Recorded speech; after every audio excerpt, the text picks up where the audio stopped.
Atongoi ngwatanio ya kiuteti ya Azimio-One Kenya ungu ngwatanio ya Mutongoi wa chama cha Patriotic Front Dr. Stephen Kalonzo Musyoka nimeekia kikalo tanzia imwe kululumiilya uumwe wa mbee wa usakuani munene wa mwaka wa 2024 thini wa Umbano na ula waeteva mwe Atongoi anene siamani kibadhukanio ila si ungu wa Azimio Atongoi yani manena nesia yulua muvango kana mivango ya ulei na undu matona kuikithia kana Azimio ni yaendea anambe unenanya ulawo kakabindani ka siama mbinge na ila si uvinga utongoi wa President William Ruto siende na umanda undo ulei ukunya muteti umwe no loko vevelu chake vevelecho unyuvanini usuukite mwaka mwewe na mauvo.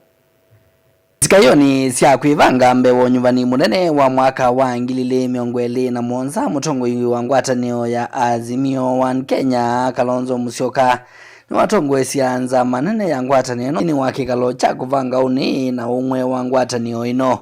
The council resolved to reorganize the party structures, the various organs of the party, as well as to move forward with the rebranding of the Azimio coalition. Mwandiki munene wa Azimio Karoli Omondi inengane livoti ya unenani yawo wawetaka na ngwatanio ino ya Azimio ni kwithiwa ivanga ingiwe na vala ya vingwa myanya mbeange ya siama ingi kulika undumwe na ila seumie kusyokethia. The council made a decision to admit 2 new members into its ranks. That is His Excellency Fred Matiang'i, the Honorable former Governor His Excellency Peter Munya, and Honorable Senator Lenny Kivuti to become the new council members. So there are three. The council also made a decision to invite one of our founding members, DAP Kenya Party, to rejoin the coalition. The council resolved to invite Umoja na Maendeleo Party, PDP Party, and the Democratic Party to become members of the coalition.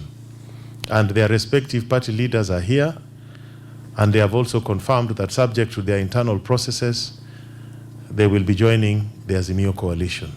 Mutongoi wa ngwatanio ino Kalonzo Musyoka yingini wawetaka na nimekwendea na unenania kugusisya siama ingi siya kiuteti kifo chama cha DCP ungu wa Rigathi Gachagua na kundi ya linda mwananchi ungu wa Edwin Sifuna. We have entered the election year, and so we are talking to Democracy for Citizens Party. We're also talking to again re-engaging with PLP.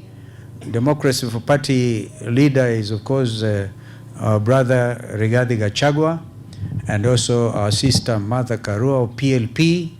We are talking to others, including Chief Justice Emeritus, who has also indicated they may want to join this coalition as we rebrand and as we get together.